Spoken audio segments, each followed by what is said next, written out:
अस्सलाम वालेकुम dear students, कैसे हैं आप सब लोग। Welcome to the base academy. आज हमारा टॉपिक है एब्सोल्यूट ग्रेविटेशनल पोटेंशियल एनर्जी। बच्चों, अगर तो आप फर्स्ट ईयर के स्टूडेंट हैं या ग्रेजुएशन के स्टूडेंट हैं और आप ग्रेविटेशनल पोटेंशियल एनर्जी को समझना चाहते हैं, या इसके अलावा आप कोई एंट्रेंस एग्जाम दे रहे हैं, कोई एंट्री टेस्ट दे रहे हैं और वहां पर आप इससे रिलेटेड जो क्वेश्चंस हैं एब्सोल्यूट ग्रेविटेशनल पोटेंशियल एनर्जी से, अगर आप उनको सॉल्व करना चाहते हैं तो ये वीडियो आपके लिए बहुत ही इंपॉर्टेंट है। यहां पर वीडियो को स्टार्ट करने से पहले कुछ क्वेश्चंस हैं, हम देखेंगे कि इन क्वेश्चंस को किस किस तरह से आंसर किया जा सकता है। ये बहुत ही इंपॉर्टेंट क्वेश्चन हैं इस टॉपिक को समझने के लिए। तो आप पहले इन क्वेश्चंस को समझिए और फिर देखिए कि क्या आपको ये टॉपिक समझना चाहिए या नहीं समझना चाहिए। तो बच्चों, सबसे पहला क्वेश्चन है हमारे पास, what is difference between gravitational potential energy and absolute gravitational potential energy. बच्चों, सिंपल ग्रेविटेशनल पोटेंशियल एनर्जी क्या होती है और एब्सोल्यूट ग्रेविटेशनल पोटेंशियल एनर्जी क्या होती है, इन दोनों में क्या फर्क है। बहुत इंपॉर्टेंट सवाल है, इसका आंसर भी हम इसमें करेंगे। उसके बाद why absolute potential energy is negative. बच्चों, हमारी जो एब्सोल्यूट ग्रेविटेशनल पोटेंशियल एनर्जी होती है ये नेगेटिव ही क्यों होती है। उसके बाद why we don't use MGH. जब हमारे पास ग्रेविटेशनल पोटेंशियल एनर्जी का रिलेशन एमजीएच मौजूद है तो हम उसे यूज क्यों नहीं करते। हमें एब्सोल्यूट पोटेंशियल एनर्जी के लिए अलग से रिलेशन डेवलप करने की क्या जरूरत है। उसके बाद हमारे पास एमजीएच और minus G M M over R, ये रिलेशन भी पोटेंशियल एनर्जी के लिए है और ये भी पोटेंशियल एनर्जी के लिए है। दोनों ही ग्रेविटेशनल पोटेंशियल एनर्जी के लिए हैं, लेकिन इन दोनों में क्या फर्क है और कहां कहां पे किस किस को हमने यूज करना है। तो इन सारे क्वेश्चन के आंसर इस टॉपिक में आपको मिलेंगे, तभी मिलेंगे अगर आप ध्यान से पूरी तवज्जो से इस वीडियो को शुरू से लेकर एंड तक देखेंगे। और दरमियान में कहीं से भी अगर आप स्किप करेंगे तो फिर कोई भी बात आपको समझ नहीं आएगी, क्योंकि जो मिस इन्फॉर्मेशन होती है वो बहुत ही खतरनाक होती है, जो थोड़ी इन्फॉर्मेशन होती है वो बहुत ही खतरनाक होती है। तो मुकम्मल इन्फॉर्मेशन के लिए आपको ये टॉपिक मुकम्मल समझना है, शुरू से लेकर बिल्कुल एंड तक। तो बच्चों, स्टार्ट कर लेते हैं हम सबसे पहले क्वेश्चन से कि what is difference between gravitational potential energy and absolute gravitational potential energy. तो बच्चों, हमने देखा कि जो पोटेंशियल एनर्जी होती है वो किसी भी ऑब्जेक्ट की वो एनर्जी होती है जो उसकी पोजीशन की वजह से होती है। अब ये पोजीशन कहां पे होती है, किसी भी फोर्स फील्ड में। अब आप जो ग्रेविटेशनल फील्ड है उसको भी एक फोर्स फील्ड समझ लें। अब ये देखें, ये हमारे पास अर्थ है, ठीक है। इस अर्थ के अराउंड ये जो रीजन है, ये रीजन है फोर्स फील्ड रीजन, यानी कि इस रीजन में अर्थ का ग्रेविटेशनल फील्ड प्रेजेंट है, ठीक है। इस रीजन में किसी भी जगह पर अगर कोई ऑब्जेक्ट पड़ा है तो जो भी उसकी पोजीशन है, उसकी पोजीशन की वजह से उसके पास जो एनर्जी होगी उसे हम कहेंगे ग्रेविटेशनल पोटेंशियल एनर्जी। तो एब्सोल्यूट ग्रेविटेशनल पोटेंशियल एनर्जी क्या है और सिंपल ग्रेविटेशनल पोटेंशियल एनर्जी का कॉन्सेप्ट क्या है, तो उसको जरा हम यहां पर अलग से समझ लेते हैं।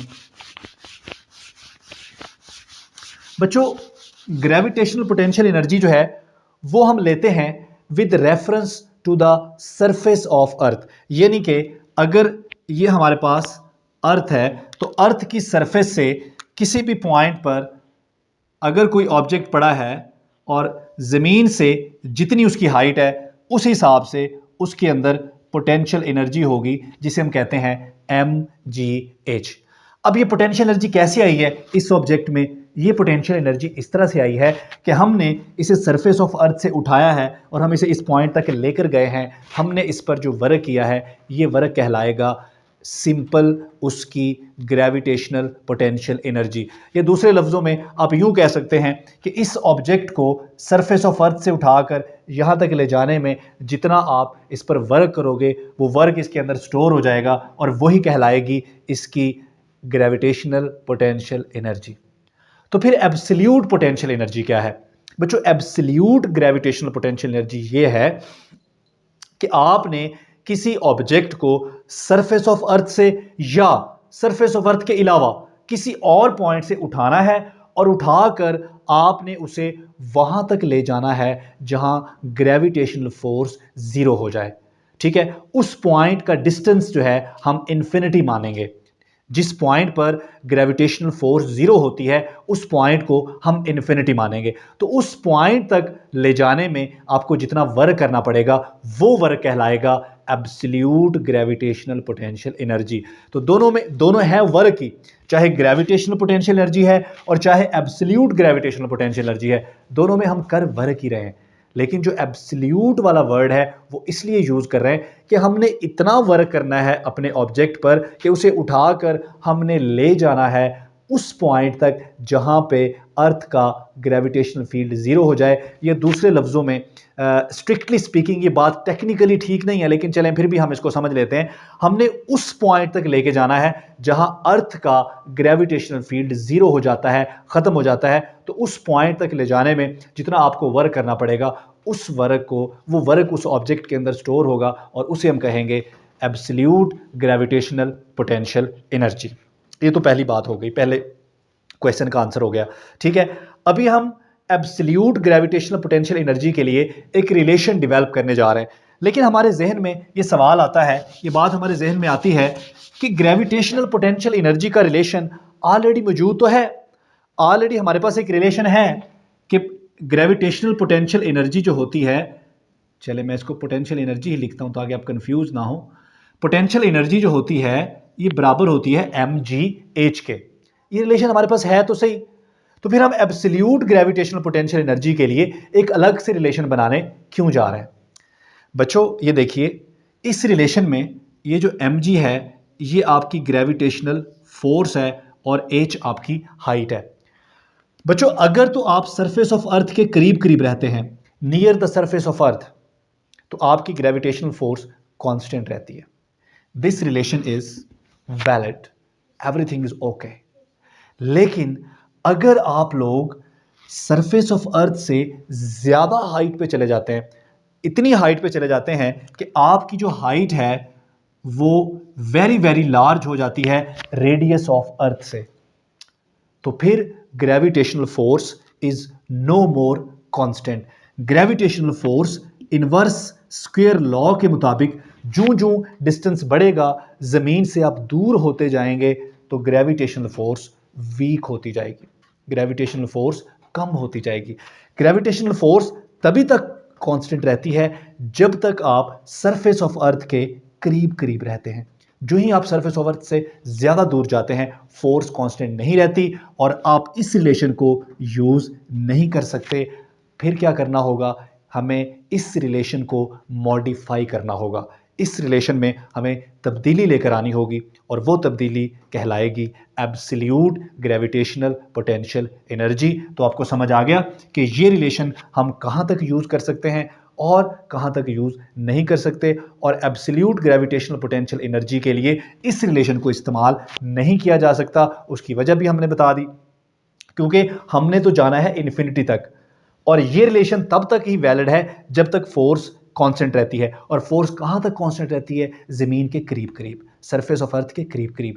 लेकिन जब आपने इन्फिनिटी तक जाना है, आपने ये जो n लिया है, आपने यहाँ तक जाना है, ये n हमने इन्फिनिटी पे लिया है, ये n हमने उस पॉइंट पे लिया है जहाँ पे अर्थ का जो ग्रेविटेशनल फोर्स है वो क्या हो जाएगा? ज़ीरो हो जाएगा।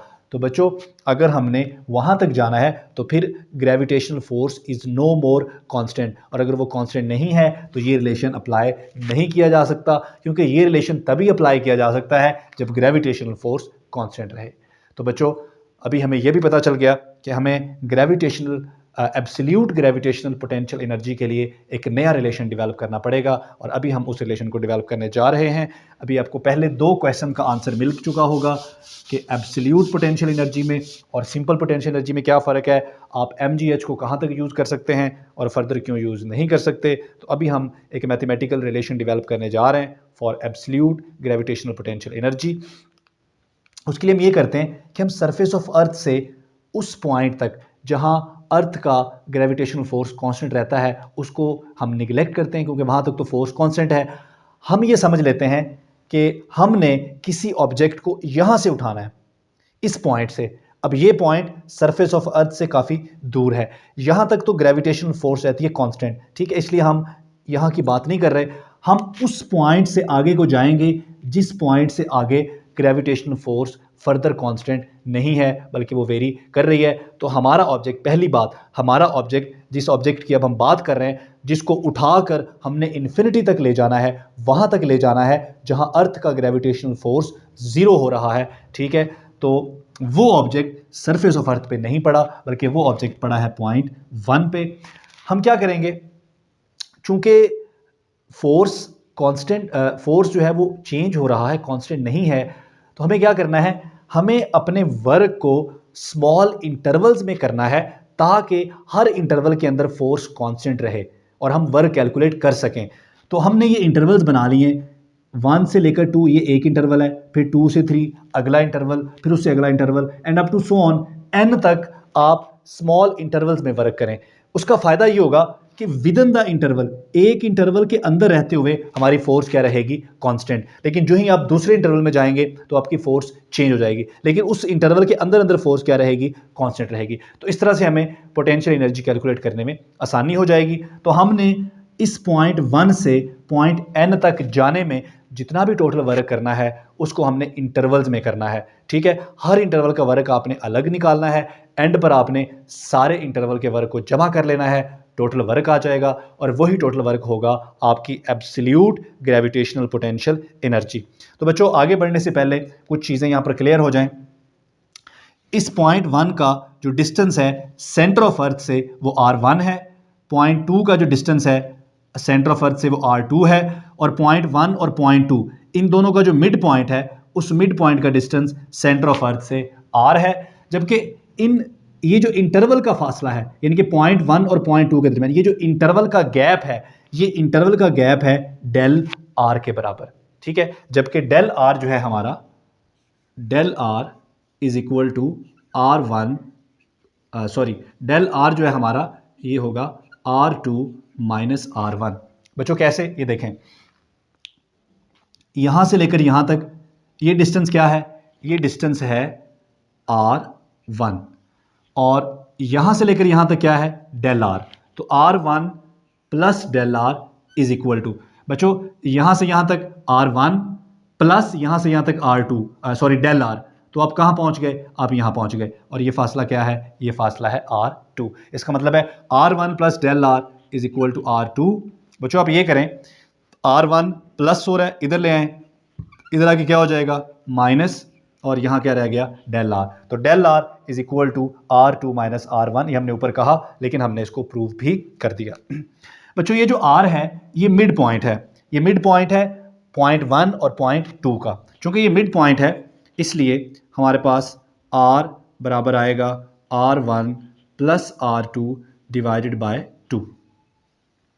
बच्चों अब ये करें कि r1 को ऐसे लिखा रहने दें, प्लस r2 की जगह ये वाली वैल्यू पुट करें, ये वैल्यू r2 की जगह ये वाली वैल्यू पुट करें। ये वैल्यू क्या है, ये वैल्यू है r1 प्लस डेल r, और नीचे ये 2 है, ये ऐसे ही रहेगा। तो बच्चों ये हो गया r1 plus r1, 2r1 plus del r over 2, ये डिनोमिनेटर अलग अलग कर लें, ये बन गया 2r1 over 2 plus del r over 2, ये 2 से 2 कैंसिल हो गया, ये बन गया r1 plus del r over 2। तो बच्चों r की वैल्यू हमारे पास क्या आ गई, r की वैल्यू हमारे पास आ गई r1 plus del r over 2। अब ये करें, इसका स्क्वायर कर लें, r स्क्वायर और r1 plus del r over 2 का स्क्वायर, ये हो गया r square is equal to, square इसको सिंप्लीफाई करें, ये हो जाएगा r1 square plus del r square over 4 plus 2r1 del r over 2। बच्चों ये डेल r पॉइंट 1 और पॉइंट 2 के दरमियान जो इंटरवल गैप है, ये वो है, ये बहुत ही स्मॉल डिस्प्लेसमेंट है। जब किसी स्मॉल वैल्यू का स्क्वायर करते हैं तो वो फर्दर स्मॉल हो जाती है, और उसको 4 पे डिवाइड करेंगे तो और स्मॉल हो जाएगी। तो ये वैल्यू इतनी स्मॉल हो जाएगी कि हम इसे निगलेक्ट कर देंगे। तो हमारे पास यहाँ पर ये 2 और 2 भी कैंसिल हो जाएंगे, तो हमारे पास बचेगा r1 स्क्वायर प्लस r1 और डेल r। तो ये हमारे पास आ जाएगा r1 स्क्वायर प्लस r1, और डेल r जो है वो किसके बराबर है, डेल r बराबर है r2 माइनस r1। तो डेल r की जगह पुट कर दें r2 माइनस r1, तो बच्चों ये हमारे पास आ जाएगा r1 square plus r1 r2, और plus minus minus r1 r1 का स्क्वायर। बच्चों ये r1 स्क्वायर प्लस और माइनस ये भी कैंसिल, तो हमारे पास आंसर क्या आ गया, हमारे पास आंसर आ गया R square is equal to R1 R2। ये इक्वेशन हमारी हो गई इक्वेशन ए। इस इक्वेशन को हमने फ्यूचर में यूज़ करना है, इसलिए यहाँ पर हमने इसको ड्राइव किया है। तो हम आगे बढ़ने वाले हैं। अब हम निकालने जा रहे हैं अपना वर्क। तो बच्चों हमने कहा था कि हम वर्क निकालेंगे पहले पॉइंट 1 से 2 तक, फिर 2 से 3 तक, 3 से 4 तक and up to so on n तक। ठीक है, तो सबसे पहले हम वर्क निकालते हैं, वर्क फ्रॉम पॉइंट 1 से पॉइंट 2। और वर्क की डेफिनेशन क्या है बच्चों, फोर्स इनटू डिस्प्लेसमेंट और कॉज ऑफ थीटा। बच्चों हमारी फोर्स जो है, ग्रेविटेशनल फोर्स आपको पता है किसके बराबर होती है, ये बराबर होती है Gm ओवर आर स्क्वेयर। और डी डिस्प्लेसमेंट। बच्चों डिस्प्लेसमेंट, अब पॉइंट 1 से पॉइंट 2 तक जा रहे हैं, तो इन दोनों के दरमियान डिस्प्लेसमेंट कितना है, डेल आर। तो डी की जगह क्या आ जाएगा, डेल आर। और कॉस थीटा, बच्चों हम जा रहे हैं इस तरह अपवर्ड डायरेक्शन में, और ग्रेविटेशनल फोर्स की अगर बात की जाए तो वो होती है डाउनवर्ड डायरेक्शन में। तो दो चीज़ें अगर एंटी पैरेलल हों तो एंगल क्या बनेगा उनके दरमियान, 180। तो कॉस क्या आ जाएगा, कॉस 180। बच्चों ये हमारे पास आ गया Gm over R square. R square की जगह ये वैल्यू जो हमने कैलकुलेट की है R1 R2, और डेल्टा आर की जगह उसकी वैल्यू, डेल्टा आर किसके बराबर है, R2 माइनस R1। और बच्चों cos 180 क्या होता है, -1। इन तीनों को मल्टीप्लाई कर लें और इसको ज़रा इस तरह करके लिख लें, ये हो गया -Gm R2 minus R1। R1 R2 को इसके नीचे लिख दें R1 R2। बच्चों अब इसको सिंप्लीफाई करें, R2 को अलग इसके नीचे लिखें और -R1 के नीचे अलग लिखें, यानी कि यहाँ पर डिनोमिनेटर आप अलग अलग कर लें, तो हमारे पास आंसर आ जाएगा -Gm into R2 over R1 R2 और -R1 ओवर R1 R2। यहाँ पर देखें R2 कैंसिल हो जाएगा, R1 कैंसिल हो जाएगा, तो हमारे पास वर्क आ जाएगा -Gm 1 over R1 -1 over R2। ये हमारे पास आ गया work from step number 1 to step number 2। अब आगे स्टेप नंबर 2 से स्टेप नंबर 3 का वर्क निकालते हैं, तो हमारे पास फर्दर आ जाएगा जी, फर्दर हमारे पास आ जाएगा जी वर्क फ्रॉम स्टेप नंबर 2 से स्टेप नंबर 3। तो जब इसी को देखकर हम लिख लेंगे -Gm। ठीक है, ये देखें यहाँ 1 है और यहाँ 2 है, यहाँ 1 है और यहाँ 2 है, यहाँ 2 और 3 है, तो यहाँ भी R2 आ जाएगा और यहाँ R3 आ जाएगा। इसी तरह से अप टू सो ऑन हम कैलकुलेट कर सकते हैं। कहाँ तक हमने जाना है, हमने जाना है n तक। तो आखिरी दो स्टेप हमारे क्या हैं, आखिरी दो स्टेप हैं n-1 से n तक। तो वर्क फ्रॉम n-1 से n तक, तो बच्चों ये हमारे पास आ जाएगा -Gm 1 ओवर Rn-1 और 1 ओवर Rn।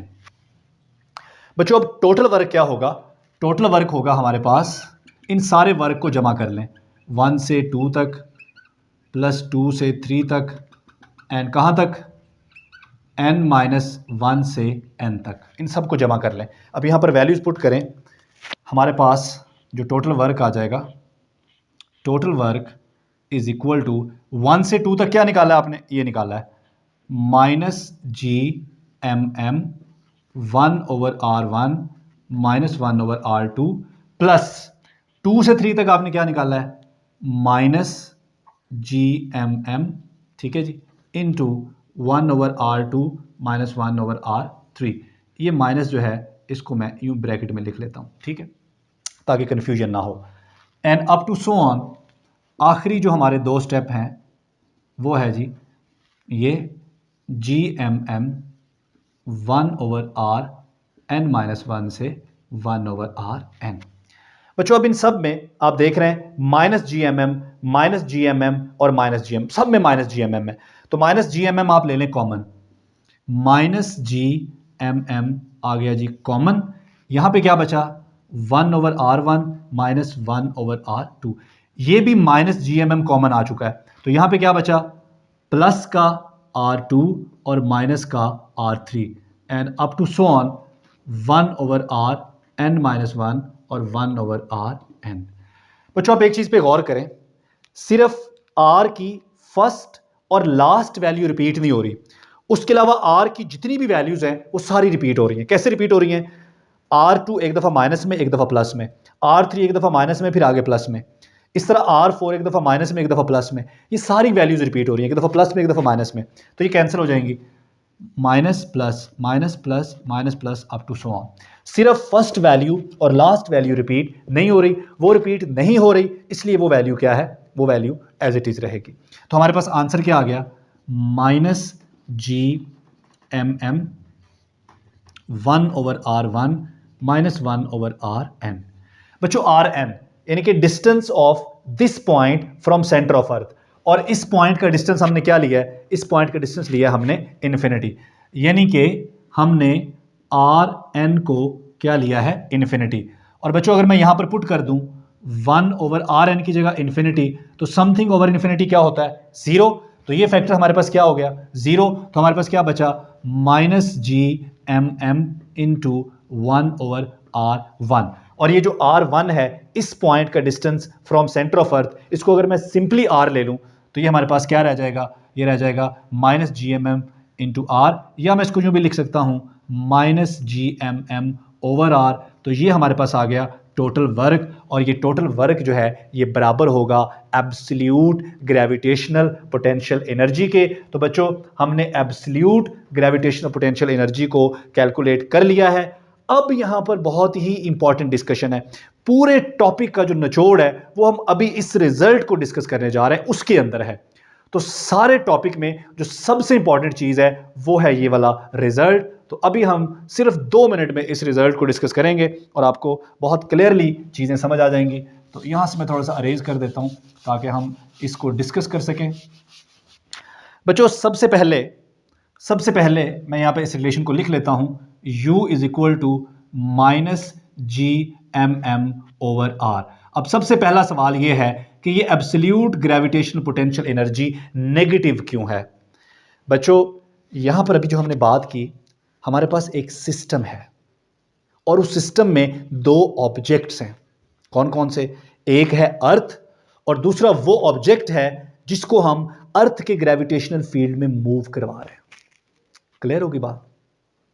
बच्चों माइनस ये बता रहा है कि आपका जो सिस्टम है वो एक बाउंड सिस्टम है। अब बाउंड सिस्टम से क्या मुराद है? बाउंड सिस्टम से मुराद है कि अर्थ के ग्रेविटेशनल फील्ड ने आपके ऑब्जेक्ट को बाउंड किया हुआ है। अगर आप अर्थ के ग्रेविटेशनल फील्ड से उसे अवे लेकर जाएंगे, क्योंकि अर्थ ने उसे बाउंड किया है, आप उसे अर्थ से अवे लेके जाएंगे तो यू हैव टू पे, आपको पे करना पड़ेगा। यू हैव टू पे द एनर्जी, आपको एनर्जी खर्च करनी पड़ेगी। चूंकि आपको एनर्जी खर्च करनी पड़ेगी इसलिए यहां पर क्या आया है, माइनस आया है। इसका मतलब यह है कि अर्थ का ग्रेविटेशनल फील्ड अट्रैक्टिव होता है। अट्रैक्टिव से मुराद यह है कि जो भी ऑब्जेक्ट अर्थ के ग्रेविटेशनल फील्ड में होता है, अर्थ उसको अपनी तरफ अट्रैक्ट करता है, अर्थ उसको बाउंड करता है। अगर आप उस बाउंड सिस्टम से किसी भी ऑब्जेक्ट को निकालने की कोशिश करेंगे तो आपको एनर्जी पे करनी पड़ेगी, आपको एनर्जी खर्च करनी पड़ेगी। देयरफॉर ये एनर्जी क्या है, नेगेटिव है। इस एनर्जी के साथ क्या आ रहा है, माइनस आ रहा है। एक और मतलब है बच्चों, जो जो आर बढ़ेगा, आप जमीन से दूर चलते जाएंगे तो ये जो पोटेंशियल एनर्जी की वैल्यू है ये लेस नेगेटिव होती जाएगी। इसका मतलब है अगर आप सरफेस ऑफ अर्थ पे हैं, ठीक है, तो आपको ज्यादा एनर्जी पे करनी पड़ेगी किसी ऑब्जेक्ट को अर्थ के ग्रेविटेशन फील्ड से बाहर निकालने में। लेकिन अगर आप यहां पे हैं, आपको थोड़ी कम एनर्जी पे करनी पड़ेगी, ये लेस नेगेटिव हो जाएगा। जो जो आर बढ़ेगा ये लेस नेगेटिव होता जाएगा। यानी कि जो जो आप जमीन की सेंटर से सरफेस से दूर होते जाएंगे, आपको बाउंड सिस्टम से बाहर निकालने के लिए ऑब्जेक्ट को कम एनर्जी खर्च करना पड़ेगी। जितना आप दूर होते जाएंगे उतनी ही आपको कम एनर्जी खर्च करनी पड़ेगी किसी भी ऑब्जेक्ट को अर्थ के ग्रेविटेशनल सिस्टम से या बाउंड सिस्टम से बाहर निकालने के लिए। ठीक है, मेरा ख्याल है कि आपको बात समझ आ गई होगी। अच्छा, अगर आप सरफेस ऑफ अर्थ के ऊपर हैं, ये तो आपकी एब्सोल्यूट पोटेंशियल एनर्जी उस वक्त है जब आप अर्थ से किसी पॉइंट पर आर पर थे, ठीक है, वहां से आपने मूव किया इन्फिनिटी तक। लेकिन अगर आप सरफेस ऑफ अर्थ पे आपका ऑब्जेक्ट पड़ा है और वहां से आपको इन्फिनिटी तक जाना है, तो सरफेस ऑफ अर्थ के ऊपर आपकी एब्सोल्यूट पोटेंशियल एनर्जी क्या होगी? तो सिंपली आप क्या करेंगे, आर को चेंज कर देंगे, तो हमारे पास ये आएगा -GMM/R। क्लियर हो गया? इसका मतलब है कि अगर आप सरफेस ऑफ अर्थ के ऊपर हैं तो आपकी एब्सोल्यूट ग्रेविटेशनल पोटेंशियल एनर्जी ये है। अगर आप अर्थ के सरफेस के अलावा किसी पॉइंट पर हैं तो फिर आपकी एब्सोल्यूट ग्रेविटेशनल पोटेंशियल एनर्जी ये है। अब बहुत ही इंपॉर्टेंट बात है, वो ये है कि ये एनर्जी नेगेटिव है, लेकिन इससे पहले भी हम एक पोटेंशियल एनर्जी निकाल चुके हैं। वो पोटेंशियल एनर्जी है सिंपली mgh। वो पॉजिटिव क्यों है? ये नेगेटिव है, वो पॉजिटिव क्यों है? जरा इसको भी डिस्कस कर लेते हैं, ठीक है जी। तो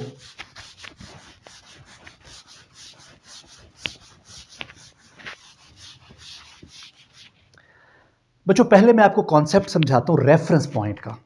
जब भी आप एनर्जी कैलकुलेट करते हो ना, आप कैलकुलेट करते हो विद अ रेफरेंस पॉइंट, और रेफरेंस पॉइंट वो पॉइंट होता है जहां पर आपकी एनर्जी जीरो होती है, ठीक है।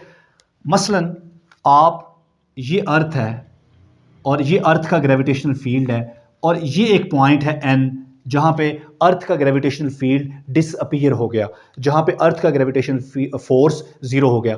तो इस पॉइंट पर आपकी एब्सोल्यूट पोटेंशियल एनर्जी क्या होगी? जीरो होगी। इसका मतलब ये हुआ कि ये हमारा पॉइंट जिसको हमने इन्फिनिटी पे माना है, वो हमारा रेफरेंस पॉइंट है, क्योंकि वहां पर हमारी एब्सोल्यूट पोटेंशियल एनर्जी क्या है? जीरो है। क्लियर हो गया? अच्छा, जब हम ये वाली एनर्जी कैलकुलेट करते हैं, mgh वाला फार्मूला लगाते हैं, तब हमारा रेफरेंस पॉइंट क्या होता है? तब हमारा रेफरेंस पॉइंट होता है सरफेस ऑफ अर्थ।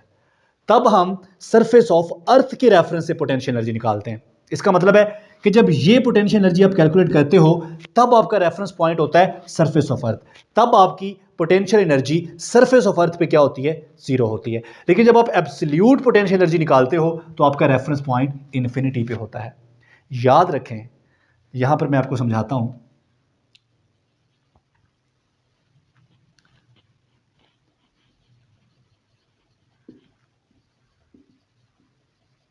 बच्चों, अगर आप अपने रेफरेंस पॉइंट पे हैं तो आपके सिस्टम की एनर्जी क्या होगी? लोएस्ट। और अगर आप अपने रेफरेंस पॉइंट से अवे मूव करेंगे तो आपकी जो एनर्जी में चेंज है वो पॉजिटिव होगा। अगर आप लोएस्ट एनर्जी से हाईएस्ट एनर्जी की तरफ जाएंगे तो एनर्जी में चेंज क्या होगा? पॉजिटिव। और अगर आप हाईएस्ट एनर्जी से लोएस्ट की तरफ आएंगे तो एनर्जी चेंज क्या होगा? नेगेटिव। बच्चों, ये है आपका रेफरेंस पॉइंट जहां पे आपकी एनर्जी क्या है? जीरो। अगर आप रेफरेंस पॉइंट से अवे मूव करेंगे तो आपकी एनर्जी क्या होगी? पॉजिटिव। अगर आप रेफरेंस पॉइंट की तरफ मूव करेंगे तो आपकी एनर्जी क्या होगी? नेगेटिव। जब आप एब्सोल्यूट पोटेंशियल एनर्जी की बात करते हो ना, तो आप रेफरेंस पॉइंट की तरफ मूव कर रहे होते हो। जब आप रेफरेंस पॉइंट की तरफ मूव करोगे तो आपकी पोटेंशियल एनर्जी क्या हो जाएगी? नेगेटिव। और जब आप इस एनर्जी की बात करते हो तब आप अपने रेफरेंस पॉइंट से अवे मूव कर रहे होते हो। जब आप रेफरेंस पॉइंट से अवे मूव करोगे तो आपकी एनर्जी में चेंज क्या आएगा? पॉजिटिव आएगा। इसका मतलब है कि ये सारी की सारी कहानी किस पे डिपेंड करती है? रेफरेंस पॉइंट के ऊपर। ये माइनस प्लस जो है ये जस्ट रेफरेंसेस हैं। माइनस का मतलब हरगिज ये नहीं कि कोई चीज़ नेगेटिव हो गई, माइनस हो गई या पॉजिटिव हो गई, नहीं। ये माइनस प्लस जस्ट रेफरेंस है कि आप अपने रेफरेंस पॉइंट की तरफ मूव कर रहे हैं या आप उससे अवे मूव कर रहे हैं। अब अगला सवाल, ये रेफरेंस पॉइंट कौन चूज करता है? बच्चों, रेफरेंस पॉइंट आर्बिट्रेरी होते हैं। आप जो मर्जी चूज कर लो, कोई फर्क नहीं पड़ता। फर्क किससे पड़ता है? जब आप दो पॉइंट्स के दरमियान मूव करते हो। सो रेफरेंस पॉइंट इज आर्बिट्रेरी, इससे कोई फर्क नहीं पड़ता। आई होप कि ग्रेविटेशनल पोटेंशियल एनर्जी और एब्सोल्यूट ग्रेविटेशनल पोटेंशियल एनर्जी से रिलेटेड तमाम चीज़ें आपके जहन में क्लियर हो गई होंगी। अगर फिर भी कोई बात समझ नहीं आई, आप ज़रूर कमेंट करें, और वीडियो में भी कमेंट करें कि वीडियो आपको कैसी लगी। अगर अच्छी लगे तो हमारे चैनल को सब्सक्राइब करें और इस वीडियो को दोस्तों के साथ शेयर करें। Thank you. अल्लाह।